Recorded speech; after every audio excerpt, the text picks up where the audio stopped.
Okay, Trig class. Let's go ahead and continue on with lesson 13.1. We're going to get into some velocity applications of what we've learned last time in introducing the radians, and we talked about the arc length, the area of a sector, and today we're going to use that arc length measure and the radius, and we're going to talk about velocity, both in terms of constant speed or linear velocity. And in terms of that, a particle moves with a constant speed, and we're going to represent that with a letter V there for velocity. And it's going to move around a circle with radius, and radius we always represent with an R, correct? So what I want you to think about when you're thinking about linear velocity moving around this circle, let's say you grabbed a jump rope and you just started whipping it around. It would be how fast is the very end of that handle moving, okay? That's what we were talking about in linear velocity. Or some, like the thing in your book, an example in your book talks about a Ferris wheel. You know, how fast is a car spinning, one of the Ferris wheel cars spinning. So we are going to represent this linear velocity will be equal to s over t. You can probably figure that out. As we know from the last lesson, s is going to represent the arc length that is traveled, and t will represent time, okay, whether it be in seconds, minutes, hours, whatever. Okay, the other thing we're going to talk about today is angular velocity, and the difference between linear velocity and angular velocity is this is going to be a speed that an angle is changing, and we are going to represent that. It's the speed that the angle is changing in radians in relation to time. So we always measure speed as it relates to time, and this is represented by what appears here to be a W. In fact, we represent that. That's the Greek letter, lowercase Greek letter omega, and that is going to be equal to that angle that has changed, or that change in that angle, over as it relates to time. And of course, we know that this theta represents the angle in radians, right? We remember that from last time, hopefully. So now there's another relation here, kind of like in the last lesson when we said that we had two equations where we could kind of two equations for area, when we can kind of substitute some things in. We also know as this angular velocity, since arc length and radian measure are related by this equation right here, where arc length equals the radius times the angle measure in radians. Well, that means that constant speed, or linear velocity, and angular velocity are going to be related by this string of equations here. So since linear velocity is s over t, arc length over time, and we know that s is r times theta, then what we can do is we can kind of separate that. We can say that this is r times theta over time, and we know from right here that theta over time is in fact equal to omega, or the angular velocity. Therefore, linear velocity can also be written, besides saying arc length over time, linear velocity can also be represented by the radius times omega, or the angular velocity. So depending on what you know, you can represent that in a couple different ways. Okay. So what we mean by that right here, just a key point, so the particle's speed or linear velocity is r times, or the length of the radius times its angular speed. Okay. So again, just a quick review, constant speed or linear velocity would represent that change in the what you would call the maybe the end of the handle of that jump rope as you're spinning it around. The angular velocity would be the rate at which that angle of the jump rope near at its vertex is changing. And we'll run through a couple examples here. I'm also going to show you a video on Khan Academy that I would recommend you watch as well. You won't need it to fill out your notes, obviously, but it might clear a few things up. Okay. Now, a Ferris wheel 60 feet in diameter makes one revolution every 3 minutes. So I have to keep these equations in mind while I'm doing this. So what is the speed of the car? When it asks for speed of a car, that is going to be out towards the edge of the Ferris wheel, right? So I'm talking here about linear velocity. So I'll go ahead and just write down v there. And I know that v equals s over t. So, do I know s right now? I know t. I know t is equal to 3 minutes, right? But do I know s? Do I have diameter, and that's it, and one revolution. So I don't necessarily have that arc length. I'm going to have to figure up that arc length, and that arc length, as we know from a previous lesson, is equal to the angle measure in radians. Whoops, I should have put, I believe that we wrote that the other way. It is equal to the radius times the angle in radians. So that would still be over t. Well, I'm going to be able to figure these out right here, right? Because I know that the radius, if the diameter is 60, I know that the radius is 30 feet.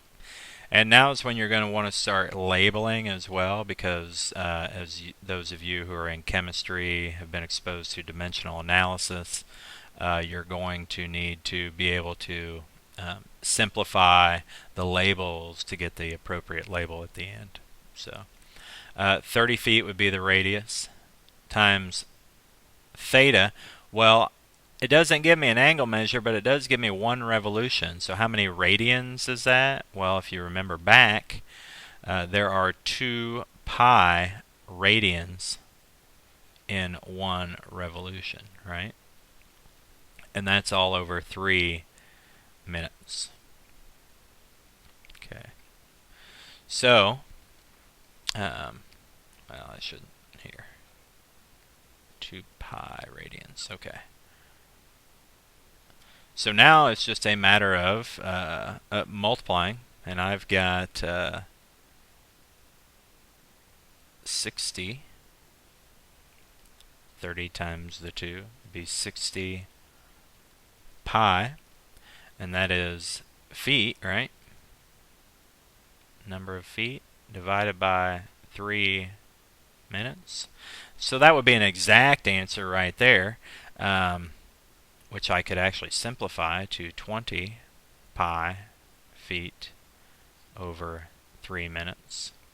That doesn't do me a whole lot of good when I'm thinking about, how fast is this car going. So I am going to go ahead and multiply that out, take 20 times pi and divide it by 3 in my calculator.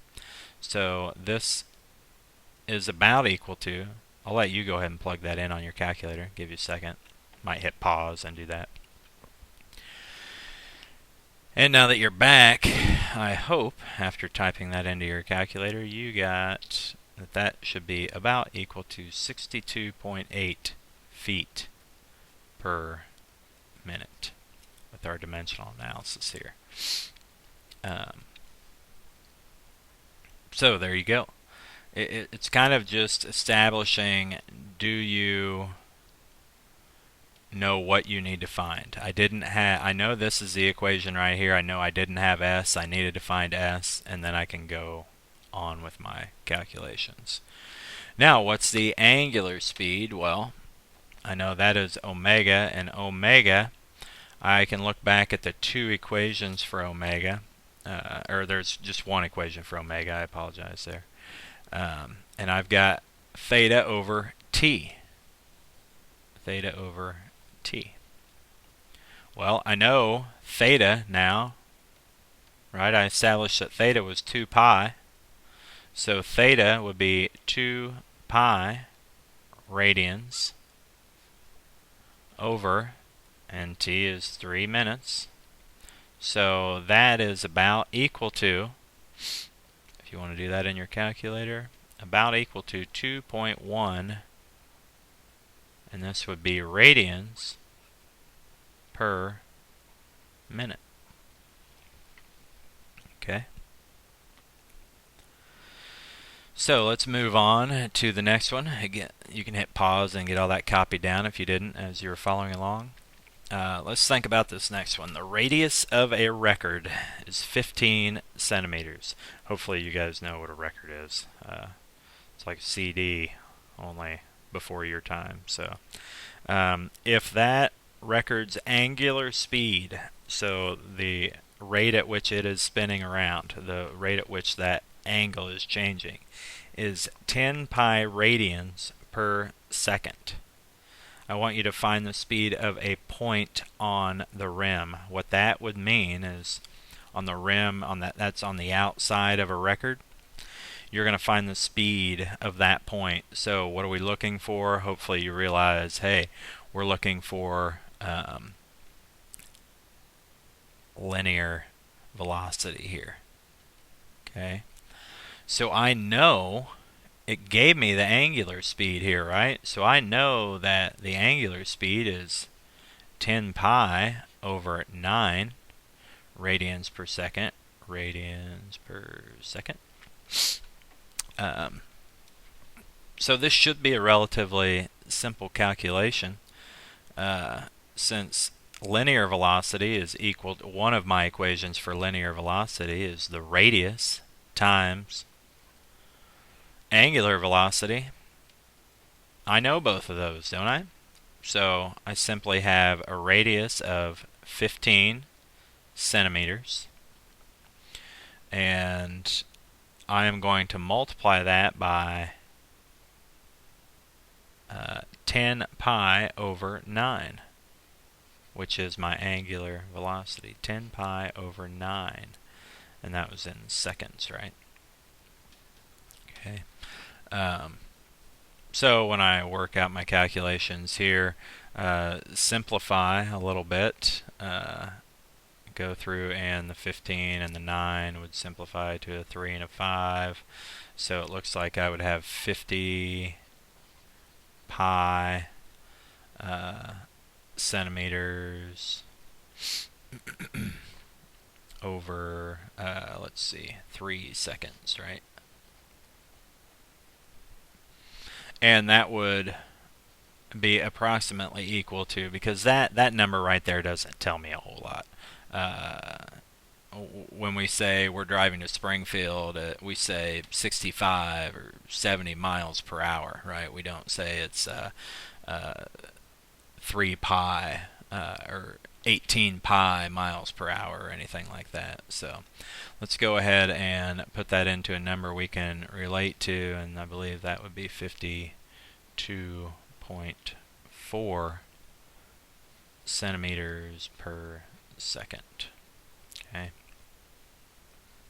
Now, the last example I'm going to work through with you says if the record in number 2, so this problem right here, talking about the same record, if it is played for 31 minutes, how far does a point 6 centimeters from the center travel? So I'm no longer talking about that point on the rim.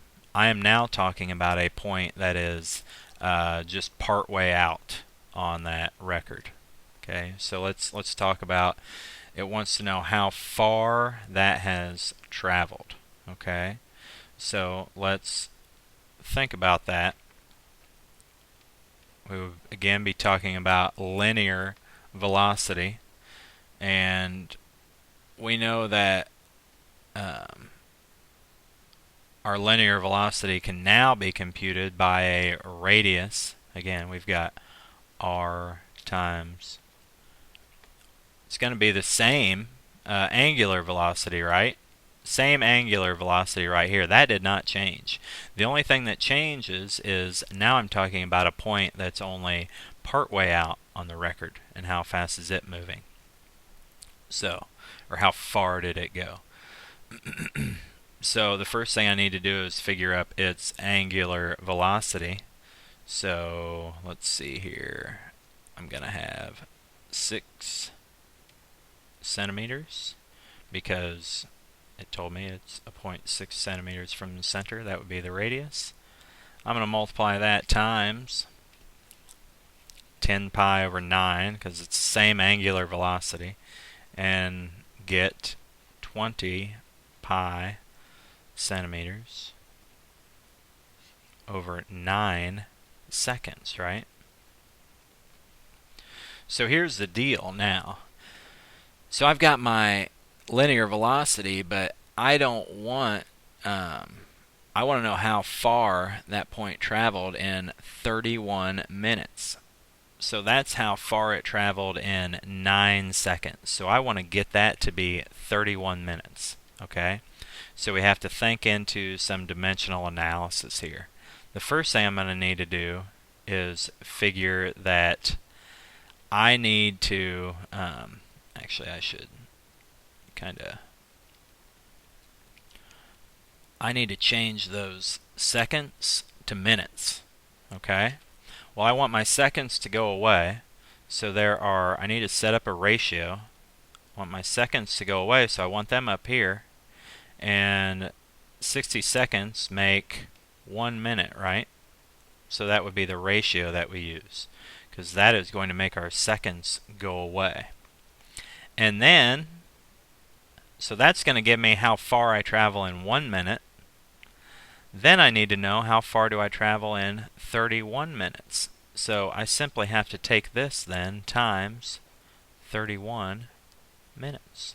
So I can kind of do that all at the same time if you so choose. You can do it piece by piece, but anyway, the seconds are going to go away. The minutes here go away, and you'll see I'm just left with centimeters because it said how far does a point travel. Okay, so once I simplify all this to be exact, I type all this in my calculator. I'd have 20 pi times 60 times 31, and I'd divide that by 9. Well, that equals 12,000. If I wanted an exact answer, the numbers multiplied together would be 12,400. And then I've still got pi, and I was left with centimeters, right? So if I go and get an approximate answer and multiply that by pi, I get that the point on that record in 31 minutes will have traveled 38,956 centimeters. Okay. Now, for those of you who have not had dimensional analysis, I realize this might be I know you've all had it at some point, but if you've not reviewed it recently, it may be a little confusing for you. We'll work on that in class. We'll kind of hone those skills in again. I'm also here's going to be our assignment that we're going to work on when you get into class. In addition to, I think I'm going to have another activity for us. Page 611, 1 through 10.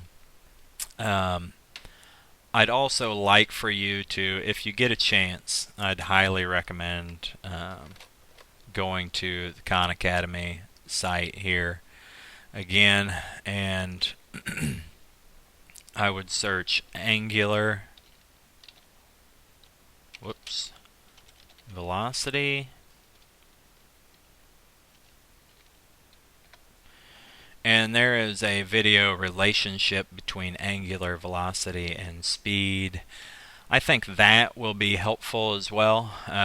He draws a few pictures and kind of relates that. So, again, you might want to go take a look at that before you come into class. And we will see you later.